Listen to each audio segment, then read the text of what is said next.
नमस्कार दोस्तों, mix magic channel में आपका स्वागत है। आज मैं आपको भगवत गीता का अध्याय 2 सुनाने जा रही हूँ, तो आप ध्यानपूर्वक सुने। ये अध्याय गीता का हृदय कहा गया है, जिसमें श्री कृष्ण ने अर्जुन को आत्मा, कर्म, कर्तव्य, मृत्यु ज्ञान और स्थिर बुद्धि योग का विस्तृत ज्ञान दिया है।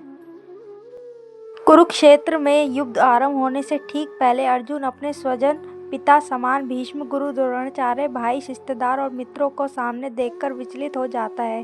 वह अपने गांडीव धनुष को नीचे रख देता है और श्री कृष्ण से कहता है, गोविंद, मैं युद्ध नहीं कर सकता, मेरे हाथ कांप रहे हैं, मुख सूख रहा है, मैं अपने प्रियजनों की हत्या नहीं कर सकता। यहीं से अध्याय 2 आरंभ होता है। श्री कृष्ण अर्जुन के मोह को दूर करने के लिए उसे आत्मज्ञान और कर्तव्य का उपदेश देते हैं। कृष्ण मुस्कुराते हैं और कहते हैं, हे अर्जुन, ये दुर्बलता तुझ पर शोभा नहीं देती। उठ, कायरता त्याग और युद्ध के लिए खड़ा हो। अर्जुन कहता है, हे माधव, मैं धर्म संकट में हूँ, मैं नहीं जानता कि क्या उचित है, युद्ध करना या विराम लेना। कृपया मुझे मार्ग दिखाइए।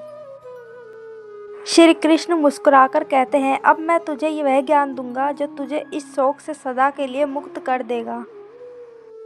श्री कृष्ण कहते हैं, ज्ञानी ना तो जीवितों के लिए शोक करता है, ना मरे हुए लोगों के लिए, क्योंकि आत्मा कभी मरती नहीं है।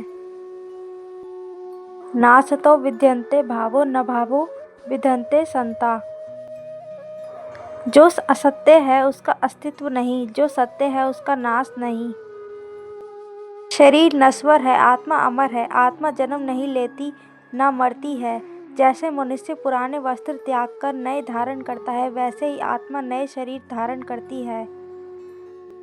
सांसी जीवाणि यथा विहाय नवानि गृहाणि नरोपराणि।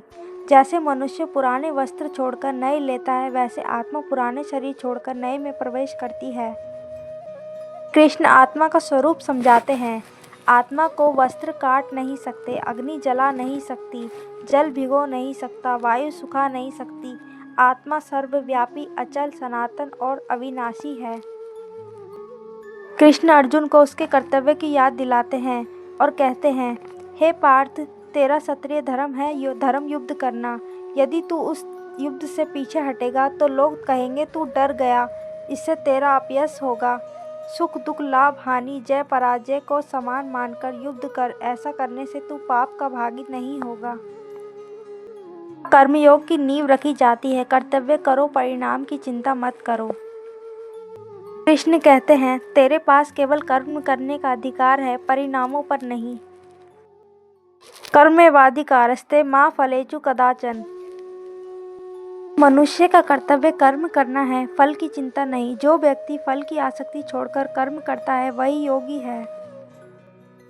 फल की इच्छा मन को बांधती है। जब कर्म भगवान को समर्पित भाव से किया जाता है, तब वह पवित्र हो जाता है। सफलता और असफलता में समता रखना योग है।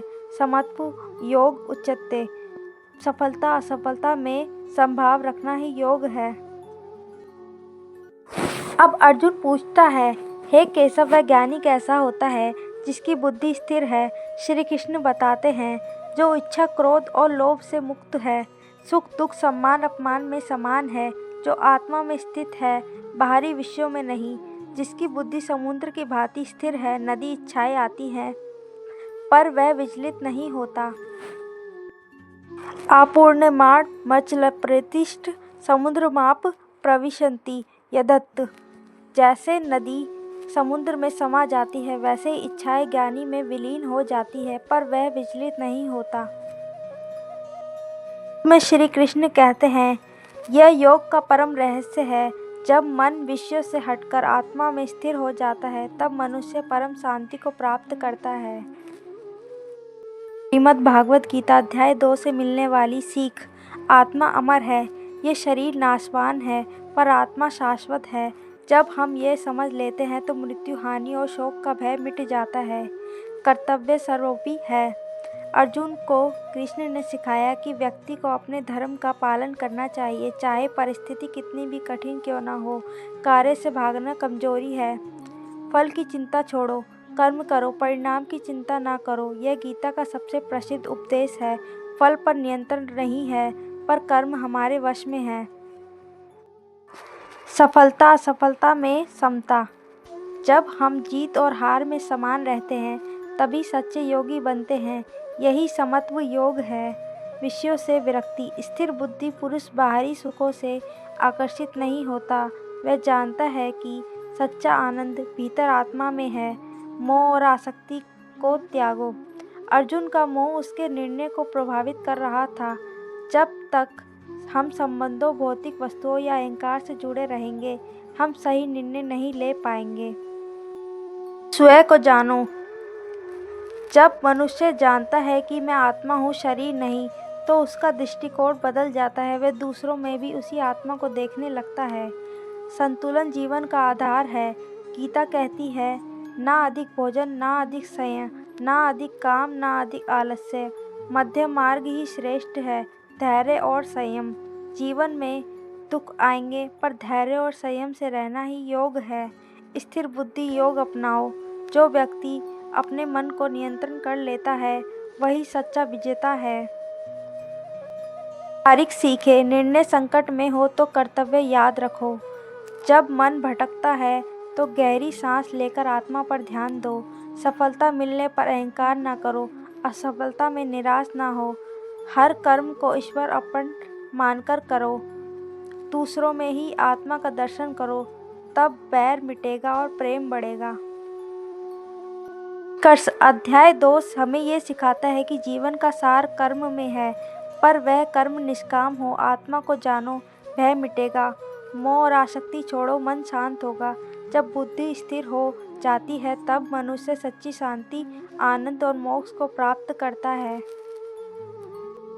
आत्मा न जन्म लेती है न मरती है। ये शाश्वत, अजर, अमर और अविनाशी है। श्री कृष्ण अध्याय 2 में यही सिखाते हैं। धन्यवाद दोस्तों। अगर आपको वीडियो अच्छी लगी हो तो चैनल को लाइक कीजिए, सब्सक्राइब कीजिए, बेल आइकन का बटन दबाइए। जय श्री कृष्णा, जय श्री राम।